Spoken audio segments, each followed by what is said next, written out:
Hey, fellow YouTubers. I like that American flag up there.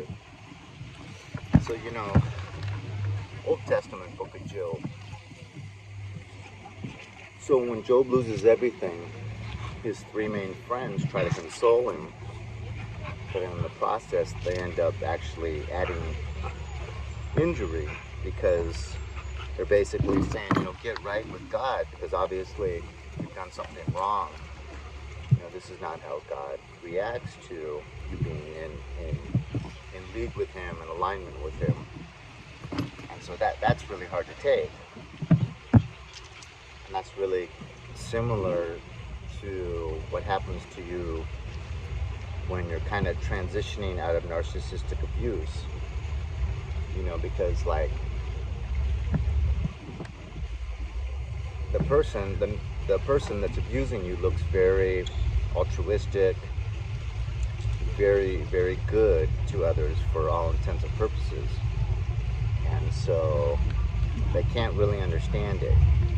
And that adds almost as much injury to what you dealt with before you finally decided to part ways and heal yourself and get out of that abusive relationship.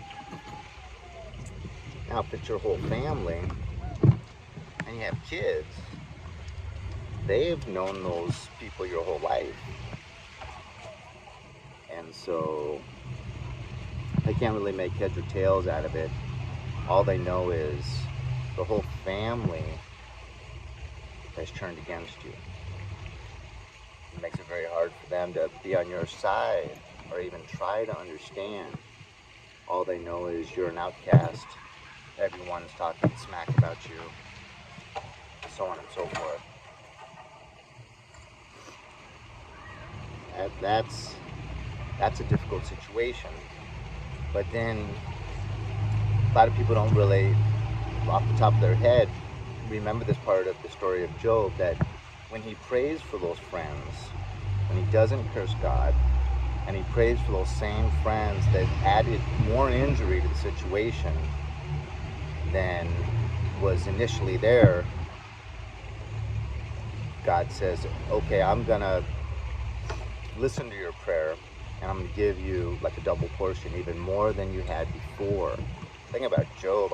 Job had like the most lamb, the most cattle, biggest family, all of his kids and grandkids were doing good. I'm not sure if there's grandkids, but all of his lineage was healthy and strong.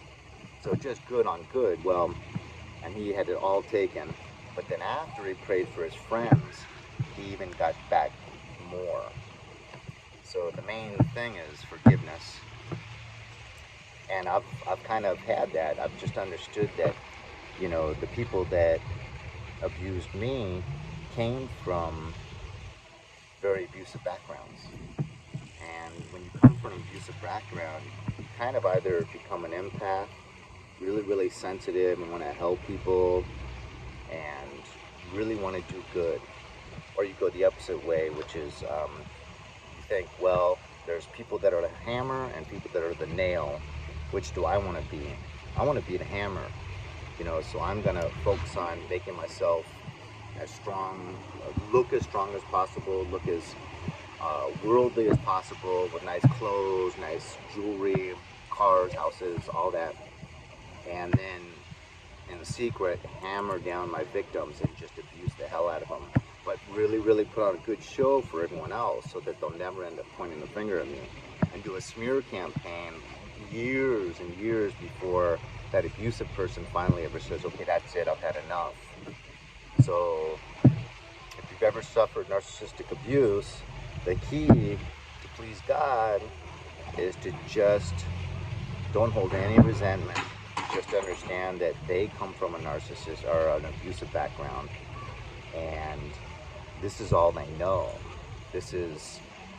They choose that hammer or nail situation very, very young in life, like 7, 8, somewhere between the ages of pretty much 7 to maybe,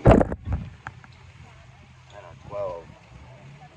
I'm sorry, a little kid just jumped on the bench behind me. I got this kid doing dirt bike tricks right next to me. Kids jumping on the bench. Tried to make a video here. But yeah, I mean, so that's a good analogy for what I'm talking about. You know, I have no ill will towards that kid that's doing these mountain bike video or trying to make his BMX tricks right next to me. I got no ill feeling towards the kid. I mean, the kid may have done that on purpose, you know, but he's like an 8-year-old kid, you know. It's maybe fun in his mind. So I'm glad he had fun. So there you have it. When you have thankfulness in your heart, there's no room for bitterness. God bless. Amen. I hope that was helpful for someone. Because I'm learning. I'm just trying to share what I learn as I go. Amen.